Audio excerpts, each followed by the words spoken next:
weight to begin with, right? Initially, I didn't lose weight in a healthy way, but I picked up smoking and things like that. And when I quit smoking, and my diet was very irregular, and I was very concerned about being thin after being so heavy, I started practicing yoga. And yoga not only helps me be happier with my body because it's more mobile and fit, it also balances me and helps me understand that the body is a tool of movement. And when you have a practice like yoga in your life, the other things that society feeds you regarding your body and anatomy and what the expectations you should have of your body are, they sort of start to dwindle a little bit because you have another goal. So I think yoga is a really healthy choice for people who feel compromised physically for whatever reason. And beyond the physical practice, there's a sense of wholeness, of union, of, there's other priorities for the body. And when you first walked into your first yoga class, because you came into it, how old were you when you first took yoga? I think I was 24, maybe going on 25. So you came into it pretty late, and you didn't really have an athletic background. No, I didn't have any athleticism in my history at all.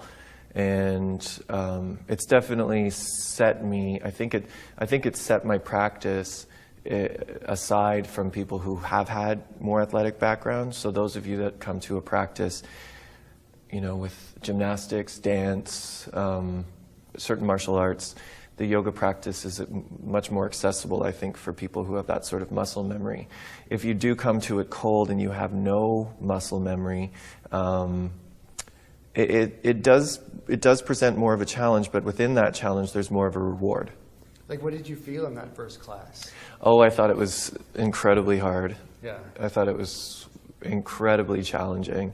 And I still find yoga incredibly challenging, but there's a place that I feel comfortable now with the challenge because I don't think of it as a means to an end. I think of it as a progressive practice that I can enjoy for my life. Yeah.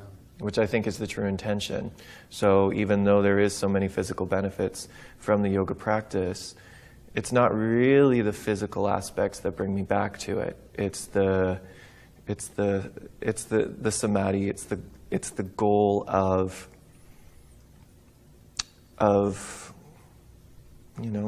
peace. And I know I keep going back to that first class because I think it's so intimidating for people, newcomers, to come to yoga, especially if people have dealt with weight issues, to come and then, be aware that other people are doing splits or headstands or handstands, and that you, when you first came into class, you were not nearly as flexible as you are today. No, I'm not flexible by nature. I don't have an ectomorph's frame. I have a larger frame. That may not be, that may not seem obvious, but it is to me. And I think one of the other things that yoga teaches you is to invest in your own practice and not to take from others, even in the way that you should aspire to be like other people, because you're perfect already, and your body will enable you with its own gifts. So where you may not be the most flexible person, there's other things in life and in yoga that you are more able to do, and you should feel good about those things, and those are personal things. And to people who just get caught up in the frustration of not being able to go into lotus position, for example. Well, I think that there's a goal for the lotus position that works for some yogis. Just as an example, there's intention behind every posture, and for certain yogis and certain practitioners, those things are very sacred. It's not necessary that we all have to feel that way. And there's room for all different body types and all different modalities of yoga practice. So I say what works for you is probably the best thing to bring to your practice. And right now, you're not concerned with trying to lose weight or using yoga as a tool for weight loss, but you think of it as, like, how does it fit into? It's the same. I think of it the same way as I brush my teeth. You know, like you can keep your body healthy and your mind healthy in a number of different ways, and they're all fantastic ways. And there's a number of other things that I do besides yoga that I really enjoy. But yoga to me is the overall maintenance that I do for myself, for my body, and it does have a spiritual connection. So I feel, and that's a big can of worms, but I feel that it does center me, and it gives me the overall. It's not even maintenance. It's a practice, and it's a sense of joy. So I come back to it for those reasons. Cool. Yeah. And I think it's just so important for people to hear these things from you, because I myself, I never dealt with weight issues growing up. A lot of people who are, big, famous, in the fitness industry, who people look to for answers to weight loss and happiness. They, perhaps we don't really have a right to talk about weight loss because we haven't actually been there. I just have that kind of body that wants to be skinny. I just have that ectomorph kind of body. Mm-hmm. But you come from it from a much more informed place, which I think is so valuable.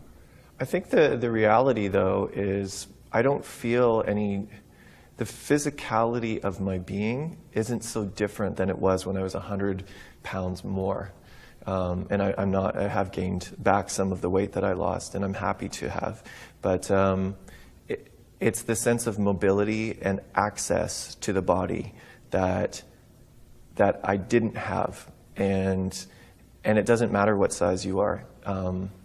When you feel that, it's more valuable than your shape, size. Certain people have disabilities.